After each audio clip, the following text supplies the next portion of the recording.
Hello, my name is Tommy and today we're going to be making a gingerbread character in Nomad Sculpt. Okay, it's December, it's the end of the year, so this is the best time to make this. Now, the first thing we're going to do is remove the sphere and bring in a cube. Make sure the perspective is off and reduce the width, and then we're just going to reduce topology. This now we will subdivide, it's not going to be too much. And then we're going to subdivide 4-5 times just until whatever you're drawing on this is not looking bad or pixelated or jaggedy. Log plus radius, and we're going to bring down an image. I'm going to link this in the description box below. I just made this, with outline image from Google and then used Procreate to fill it in. And we're going to use a flat plane for this. For a thickness, which is the width or the thickness of our model that we're going to carve out, and then we're going to use, make sure symmetry is off, and then just draw it out. So say I have to subdivide again so it's clear enough. Okay, and I just carve it out. So the thickness is just how thick your carving is going to be. Okay, I'm just going to change it to triplanar so that the edges are smoothened out and much more rounded shape. Okay, I like how it looks, so I'm just going to leave this. And I can also use the smooth tool to just further smoothing it out. I mean, yeah. Although you can also do this in triplanar settings, but I'm going to give you how it looks. So, and yeah, so just smoothing it out, and whatever places you feel like could be less sharp or could be much more rounded. Okay, I'm just going to draw out the clothes. I'm going to make like a one piece. You can make anything you want. You can make like a bikini or maybe a Christmas sweater. I am so sorry for the noise in the background. My neighbors are so noisy. And yeah, just drawing out the clothes, a one piece. I'm going for like a fitness guru, maybe a performer. I don't know. I'm just putting whatever is in my brain. Okay, and yeah.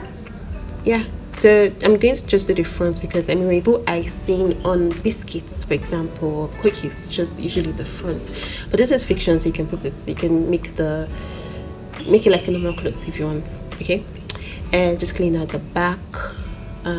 Yeah, using the unmask tool there. I forgot to clean out between the legs. You can also do that so you don't have an issue after you've extracted this. Okay, so for the setting, this is going to be 0.01 now, not 1, which is what we use for the character itself. Okay, and then we're just going to extract, not carve now. Okay, and make sure the smoothness for the border is on. I'm just going to smoothen out whatever needs to be smoothed out. Yeah, okay, and I could also remove the mask from the character itself so I can concentrate on the smoothing out the cloth or the icing. All right, so I'm just going to add in color so I can differentiate between the two objects. And yeah, and just a brown or beige or sandy or baked goods color. I'm going to add in a texture because I feel like texture makes it look a little bit nicer. I'm just going to add a layer and then the texture on that layer I've added, so that in the future if I don't like the texture I can always easily remove it, or I could reduce texture through that layer. And yeah, I just used any texture. I just picked one and it looks nice and I just left it. I mean, I could have checked for others, but I could also link this in the description box. Okay, just making little changes there. I realize now that I did not do the sleeves well, but you can always use better, of course, like I always say. Just going to change it to red because I feel like red is much more delicious. I don't know, I feel like, yeah, red looks more delicious. I mean, what am I saying? It's color psychology. So I'm just going to leave it as red. And I'm just going to add the cute little buttons with spheres. I'm using I use the insert tool for this. And then after the insert tool, you can also use the array so that you make sure everything's aligned properly and the spacing is accurate. Okay, I'm just going to move it inside a little bit. Now for the icing, you can see I'm not really going for perfect here. So you see I reduced the topology so it's not smooth. Okay, and then I'm going to leave the linear subdivision and subdivide and remove linear subdivision and subdivide. What that does is that it's going to leave that rough shape, okay, but still keep the subdivision. Okay, and also Just going through whatever needs to be gone through. But I need to go over again. And yeah, so that's what I'm doing with the smoothing tool, with the smooth tool. And yeah, so that's what I'm doing. And I'm going to use the tube tool to draw the icing for the end. You can see just easy there, just if you're drawing out an S something. And you can see the orange is just reduce the width of the tube itself. Okay, make sure B-spline is on. And then again, I'm going to do the same thing I did for the button, reduce the topology so it's not so smooth. You'd see that.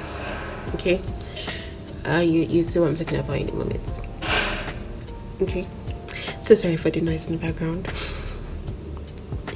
It's giving holiday season over here, so I'm guessing people do not have as much work to do. Speaking of which, I just have a work message I need to get back to. Okay, so you can see I'm smoothing out all the edges there. I just don't want any sharp edge, right? So yeah, I'm going to use this. You can see I'm reducing topology here, so it's not smooth. Just reducing it, and then again linear subdivision first, move it, and then subdivide again, and it keeps that shape. And you can just use the smoothing to just go over it a little bit so it keeps like the rough shape, but it's also kind of like smooth. Also, I don't know if that makes sense, but yeah, you can see that's what I'm just doing. Okay, and I'm just going to duplicate this and then rotate. Okay, you can use the snap tool to make sure it's rotating pretty accurately. So I rotated it because I don't want it to look exactly the same thing. I mean, you could also use the move tool to like kind of like change the or do like another one actually, so it's not like completely perfect. I just rotated it like it's a much more faster, easier approach. And again, I'm using the insert tool to insert spheres as the eyes into the character itself. Again, reducing topology, linear subdivision first, remove the linear subdivision and subdivide again. Thanks Netflix, you can go. So yeah, I duplicated the eyes and the eye rather, and now I'm just going to do the mouth with the torus. Pretty easy. You can play around the outer radius and the inner radius. Just the outer radius is going to be for the outside, outer, right? And the inner radius is going to be for the inner radius. Sorry, that was a dry joke. But yeah, I'm just going to use the move to turn into a smile. Just pretty simple. It kind of reminds me of like Gingy from Shrek. My third favorite character from Shrek, after Donkey, and the cat is definitely the first, and then Donkey. But Gingy has his funny moments. Oh, so sorry for the noise. Okay, so just you can see the one I'm just shaping with the mouth there. Just pretty easy because it's a simple smile. And I'm going to use smooth tool again to just smooth it out so it doesn't look like those characters from like really old cartoons that are brown. Okay, so I'm going to use smooth tool here and just arrange it, put it in where it should be. And we're going to insert again another torus for the eyebrow. I'm just going to play around the angle here, just reduce the angle, and yeah, just put it down. Okay, same thing again, reducing topology again. All right, we're going to reduce topology again, and yes, again, reduce topology again, and then also again just use the smooth tool. I didn't. What did I do for this? Yes, exactly, same thing. Doesn't really matter, but yeah, so I did that because this isn't really this doesn't really show much because it's so tiny. I'm gonna use the width. It's so tiny, right? I'm gonna use the move tool to like shaping it out a little bit so it looks like an eyebrow, and I'm going for like a little angry eyebrows. Yeah, like something pretty cute, but not too cute. But I mean, it's a gingerbread guy, so it's cute, probably. Probably, I don't know if it is. So yeah, once you're done with this, with our angry fitness guru or rebellious leader, or a performer, just an eccentric fashionista. I don't know. And we're going to just bring that down, the same icing to the foot, to the feet, to the legs rather. Okay, will those count as legs or feet? I actually have no idea. Okay, so we're going to the candy cane. I mean, this is completely optional. I'm not really sure why I even did this. I think because I miss candy cane. I've only had one since can't remember, but they're my favorite as a child. Like, I loved candy cane. I loved anything lemon and anything coffee. I know. So UV wrap, unwrap, and BFF specifically, and then you're just going to add in your image. Now this is this very easy, very findable image you can find on Google. Like, just type in candy cane free images and it's gonna show like different textures. And yeah, once you just put it, that's all. You have a candy cane. I mean, you could always increase the you could always put in roughness, right, with the material. Actually, like, if you scroll down under the UV settings in the material side, in the material section, you'd see roughness, and it just imports the same image, and it could actually be nice. Like, I feel like there's something missing with this one now that I look at it. Okay, so I'm just adding in just a bit of flair, okay. Sorry. So yeah, just a bit of flair, and you can see, because I feel like too much, just it's not enough. I can't find any green here, and it's just red. So just to add a little bit of spazzle, just do it. I'm adding your green with a mask, and whenever is on mask is gonna show the color, and whoever is mask is not gonna show the color. So that's what I did. Okay, and yeah, and that's all. Just put in your lights. Oh yeah, I'm showing you, if you want to make the candy cane glow, you can actually add the same texture in the emissive part, right? And you can increase its intensity, and it's gonna glow as much as you want. If you're going for like something magical, like, oh, you want to do like a magical candy cane, this is not a bad idea. So I'm just showing you that, like, it's up to you.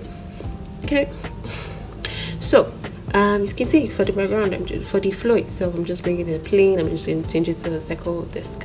Again, reduce the brush because it actually don't really need that much for the flow, right? And I'm just going to paint this to match the vibe. Okay, and put some perspective. For some reason, it turned out to be 90. For me, you can, if you want this look, you can put 90 as the focal length. I think that's what it's called. And you can see I'm just putting the lights, just kind of like make it work. Okay, and yeah, I forgot to mention, oh yeah, you can look at the settings that I used, just so that kind of give you the first picture at the beginning of this video is like what eventually what I got from the scene, right? That's the picture. So you want to, if you're going for that, like, this is the settings. These are the settings rather. So yeah, thank you guys for watching, and please don't forget to subscribe, like, and share. Bye.